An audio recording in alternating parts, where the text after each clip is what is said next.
Après 2 mois à vivre en mode Robinson dans les Tuamotu, nous mettons le cap sur Tahiti, dans l'archipel des îles de la Société. Nous passerons les premiers jours dans une marina située en plein cœur du centre-ville de Papeete afin d'effectuer quelques travaux d'entretien et de réparation sur le bateau, notamment sur les voiles, mais surtout au niveau du gréement, les barres au banc devant être changés. Ici, on a un brin de notre bar au banc bâbord qui est cassé. Je l'ai remarqué à peu près une semaine après la Transpacifique. Je trouvais pas ça trop grave. Je me disais que j'allais changer ça à Tahiti. Mais là, en montant dans le mât, il y a environ 2 semaines, j'ai vu que de l'autre côté, c'est la même chose. Il y avait un brin de cassé, mais en haut là. Je vais aller vous montrer maintenant de quoi ça a l'air après quelques semaines. J'ai 5 brins de cassé sur celui-là. Le bas au banc tribord. Pourtant, ça a juste 4 ans. Puis, on n'a pas eu de choc majeur. C'est sûr qu'on a navigué beaucoup, mais... Environ 1000 milles nautiques séparent les îles Marquises de Tahiti et nous avions donc solidifié les barres au banc avec du dynama en attendant de les changer. Les travaux complétés, nous filons à Moorea, dont nous voyons l'attirante silhouette depuis Tahiti.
Quel bonheur de retrouver une nature aussi généreuse.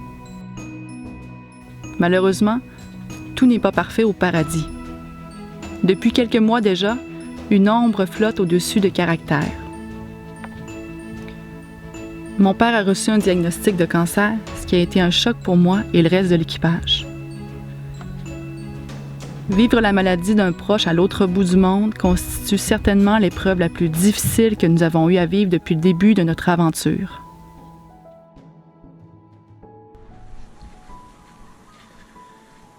Bon ben ça y est, j'ai perdu mon équipage. Je suis actuellement à Wainé, puis Julie et mes 3 filles retournent au Québec. Le papa de Julie va mourir bientôt, donc j'espère qu'ils vont arriver à temps pour que ma femme puisse lui dire, lui parler avant de mourir. Puis là, je viens de les laisser à l'aéroport, c'est un peu triste. Ça fait vraiment bizarre parce que, écoute, dans le voyage, ça fait déjà plus de 2 ans qu'on voyage. On a vécu beaucoup d'émotions. Des émotions comme celle-là, on s'en attendait plus ou moins. Au fait, même si ça fait 2 mois qu'on parle que Julie va retourner au Québec avec les filles. Au fait, c'est hier matin que La nouvelle est tombée que son papa il restait juste quelques semaines à vivre, on espère. Donc Julie a vraiment pris un billet d'avion en urgence. Dans les 24 dernières heures, c'était la folie, l'achat des billets. Puis bon, ben, dans la situation du COVID aussi, ça complique un peu les choses. La quatorzaine en arrivant au Québec. Beaucoup de retard dans les vols, de changements de vol, tout ça. Donc j'espère que les vols vont bien se dérouler malgré tout. Puis moi, ben, je me ramasse tout seul. Écoute, je suis pas inquiet pour la navigation, pour le bateau, tout ça, je suis habitué. Mais de passer de 5 sur un bateau à seul, en Polynésie française, à l'autre bout du monde, ça me fait bizarre un peu. Je vais essayer d'en profiter. Écoute, mes plans, c'est de faire du sport, de la marche. J'ai beaucoup de randonnées à faire ici. Je vais faire de la plongée. J'ai bon, des travaux à faire aussi sur le bateau, les réparations. Il y a toujours de quoi s'occuper sur un voilier, bien sûr. Puis ben là, je suis assez seul à l'ancre, mais il y a plein de bateaux amis qui sont dans les alentours et qui vont arriver dans les prochains jours, prochaines semaines. Fait que je suis pas trop inquiet. Mais en même temps, j'ai l'intention vraiment d'en profiter seul puis de vivre un peu l'expérience pendant les 2 prochains mois parce que c'est à peu près ce qu'on s'est dit que mon équipage allait être parti pendant 2 mois.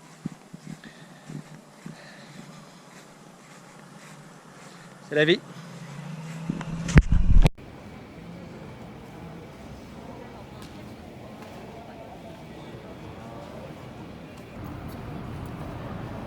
Ladies and gentlemen, we have completed boarding and we will be leaving shortly.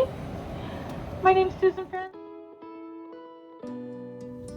Je suis arrivée juste à temps au Québec pour voir mon père une dernière fois. C'était un dimanche et il est décédé le lundi matin. Nous resterons finalement 3 mois au Québec, dans la magnifique région du Saguenay-Lac-Saint-Jean.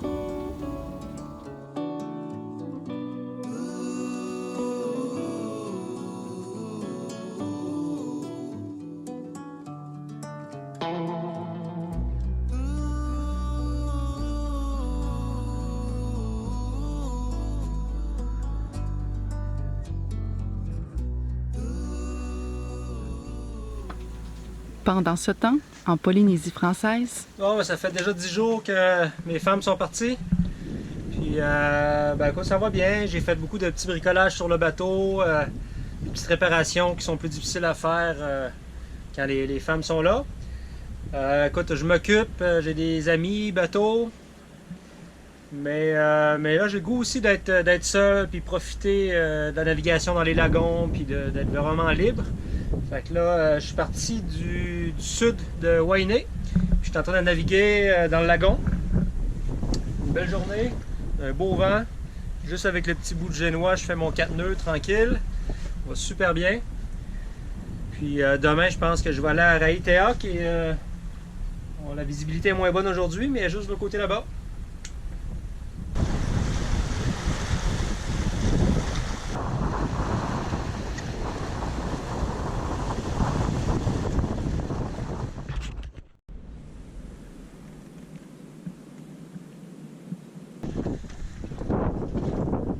J'ai du super beau snorkeling à faire juste derrière le bateau. Les patates qui sont là, au fait, c'est super beau, plein de poissons, des beaux coraux. Donc je vais en profiter après-midi. Un des plus beaux snorkeling des îles sous le vent.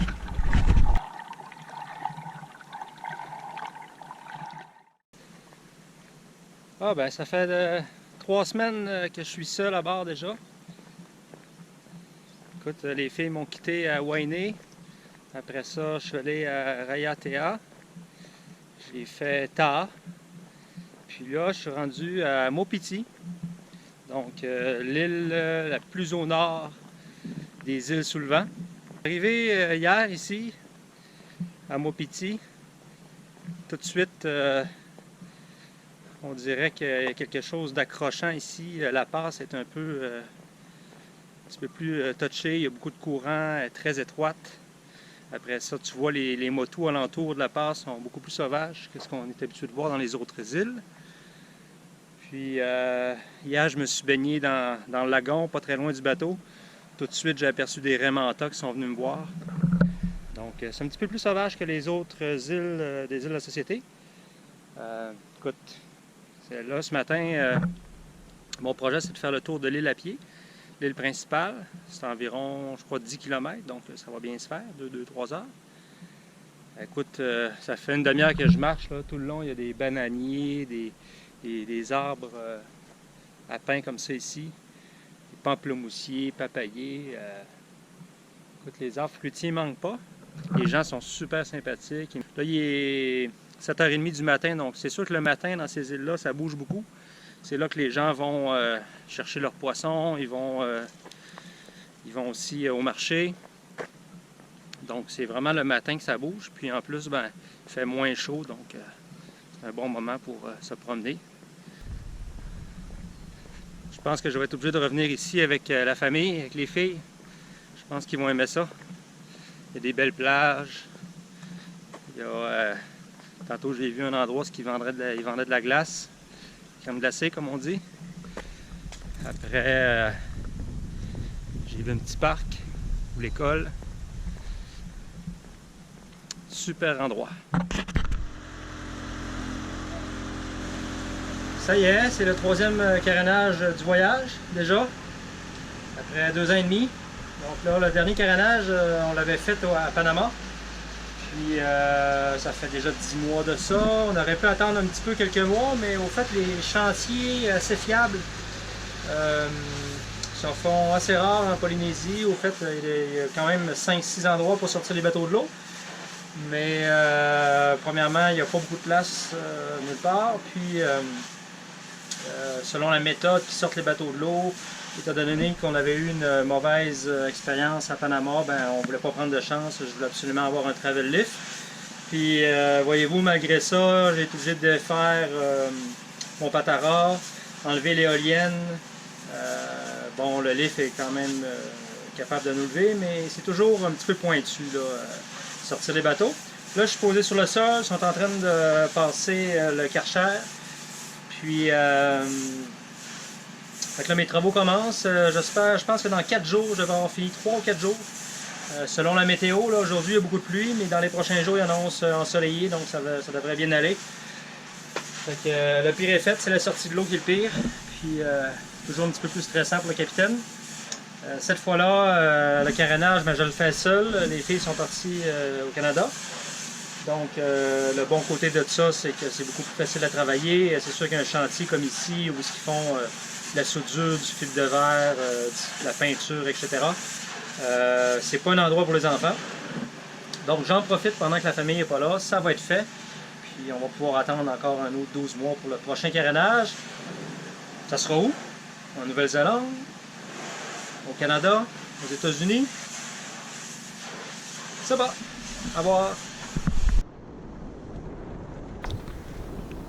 Puis est venu le temps pour le capitaine de quitter les îles sous le vent et de revenir sur Tahiti pour retrouver son équipage.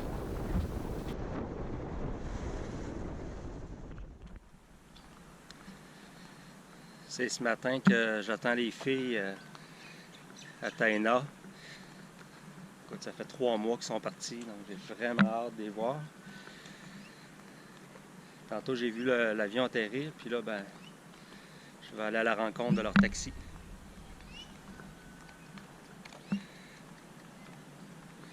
Incroyable. 3 mois. Elles arrivent.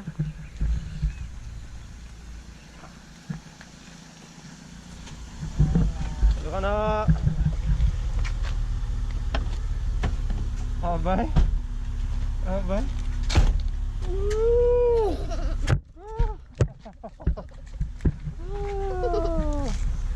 Salut les poules! Comment ça va? Oh. Allez! Ah. Ça va? Ouais? Oh, je suis content! Oh, je suis content!